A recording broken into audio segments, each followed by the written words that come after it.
I'm Sam Vaknin, and I'm the author of Malignant Self-Love, Narcissism Revisited. How would a therapist describe a first encounter with a psychopathic patient? Let us imagine precisely such a session. The therapist writes, Notes of a first therapy session with John, male, 46, diagnosed with antisocial personality disorder, or psychopathy and sociopathy. John was referred to therapy by the court, notes the therapist. This was part of a rehabilitation program. John is serving time in prison, having been convicted of grand fraud. The scam perpetrated by him involved hundreds of retired men and women in a dozen states over a period of 3 years. All his victims lost their life savings and suffered grievous and life-threatening stress symptoms.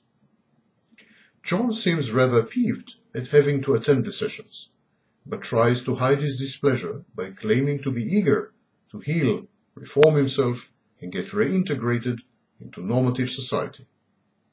When I ask him how does he feel about the fact that 3 of his victims died of heart attacks as a direct result of his misconduct, he barely suppresses an urge to laugh out loud and then denies any responsibility.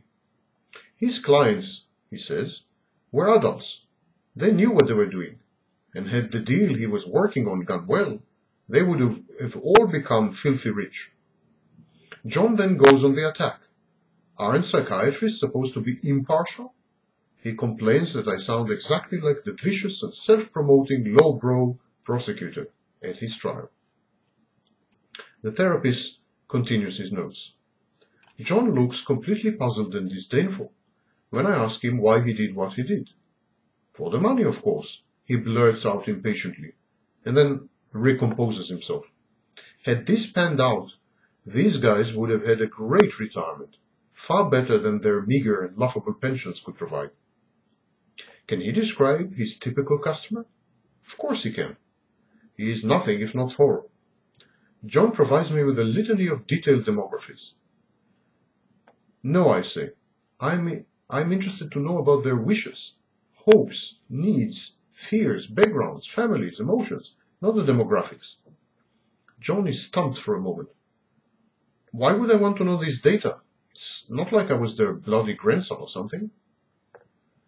John is contemptuous toward the meek and the weak.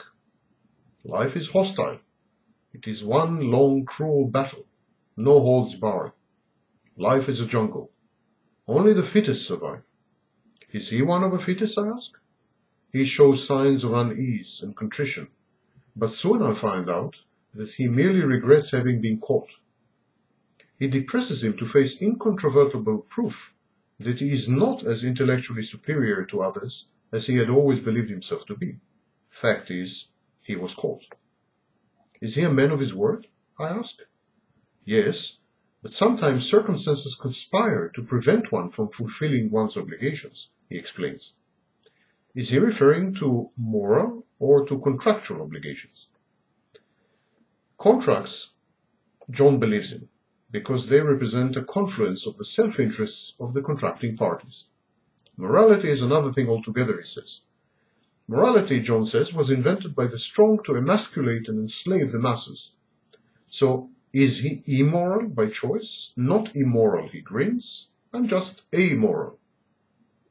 How does John choose his business partners, I inquire. He settles down back in the armchair, closes his eyes, and enumerates. They have to be alert, super intelligent, willing to take risks, inventive, and well connected. John says, under different circumstances, you and I would have been a great team. He promises me that as his psychiatrist, I would fit the bill. I'm definitely one of the most astute and erudite persons he has ever met. I thank him, and he immediately asks for a favor. Could I recommend to the prison authorities to allow him to have free access to the public payphone? He can't run his businesses with a single daily time-limited call, and this is adversely affecting the lives and investments of many poor people.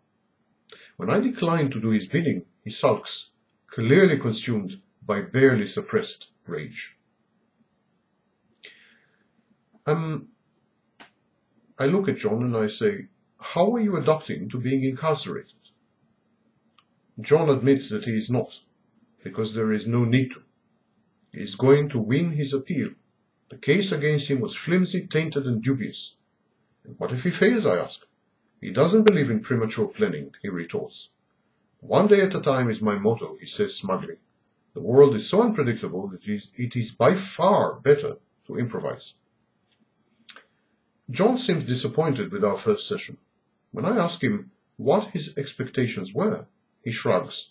Frankly, doctor, talking about scams, I don't believe in this psychobabble of yours. But I was hoping to be able to finally communicate my needs and wishes to someone who would appreciate them and lend me a hand here.